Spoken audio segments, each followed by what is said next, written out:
सुप्रभात विद्यार्थियों। आज हम हिंदी पाठ्य पुस्तक क्षितिज भाग 1 से हिंदी ग्रामर में, हिंदी व्याकरण में एक नया अध्याय लेकर आए हैं जो आपके पाठ्यक्रम में शामिल है, समास। आइए समास के बारे में जान लेते हैं। समास किसे कहते हैं? दो या दो से अधिक शब्दों के मेल से जो नया शब्द बनता है उसे समस्त पद कहते हैं। इस मेल की प्रक्रिया को समास कहते हैं। समास होने पर बीच की विभक्तियों, शब्दों तथा और आदि अव्ययों का लोप हो जाता है। अब देखिए, समास को का अगर संधि विच्छेद करें तो सम धन आस। सम मीन्स होता है बराबर, आस मीन्स होता है पास में। ठीक है, तो पास में आने की प्रक्रिया को अर्थात मेल को समास कहते हैं। दो या दो से अधिक शब्दों, दो शब्द हों या दो से अधिक शब्द हों, शब्दों की बात कहा गया है। दो या दो से अधिक शब्द हों, उनको जो आपस में जोड़ दिया जाए तो एक नया शब्द बनता है, उसे समस्त पद कहते हैं। जो एक नया शब्द बनता है, इस नया शब्द को समस्त पद के नाम से जाना जाता है। ठीक है, ये जो नया शब्द है, इस नए शब्द को समस्त पद के नाम से जाना जाता है। अब यहाँ पर देखिए, समास होने पर बीच में विभक्तियों, शब्दों और आदि अव्ययों का लोप हो जाता है। जो विभक्तियाँ होती हैं, शब्द होते हैं और शब्द जो बीच में लगा रहता है, और राम और श्याम, राम श्याम, रात और दिन, रात दिन, तो इन इसी तरीके शब्दों के जो अव्यय होते हैं उनका लोप हो जाता है। अव्यय का मतलब होता है जिसका व्यय ना किया जा सके, अर्थात जो लिंग, वचन, कारक, अव्यय, जो लिंग, वचन एवं लिंग, वचन एवं कारक लिंग, वचन एवं कारक के कारण जिनमें परिवर्तन न हो उन्हें अव्यय कहते हैं। अब आइए देख लीजिए, जैसे गंगा का जल का समास क्या होगा? गंगा जल, गंगा का जल। अब यहाँ पर जो का लिखा है, ये देखिए का, इसका लोप हो जा रहा है।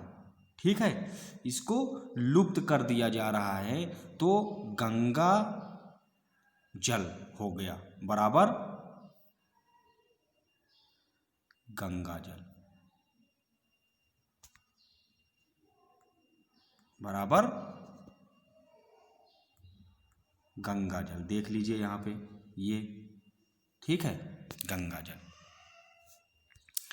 अब आइए समास के भेद के बारे में पढ़ लेते हैं। समास के कितने भेद होते हैं?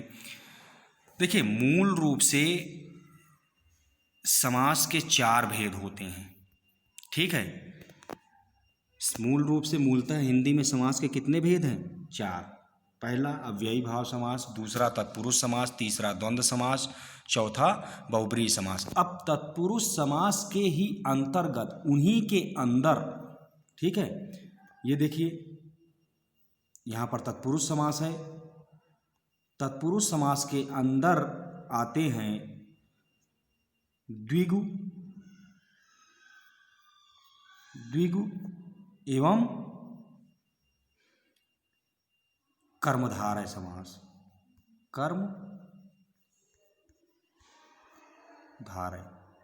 कर्मधारय समास। ठीक है, इसी के अंतर्गत आते हैं। तो यहाँ पर देख लीजिए, यहाँ पर लिखा हुआ है, देख लीजिए मित्रों, यहाँ पर लिखा हुआ है कि जिस समास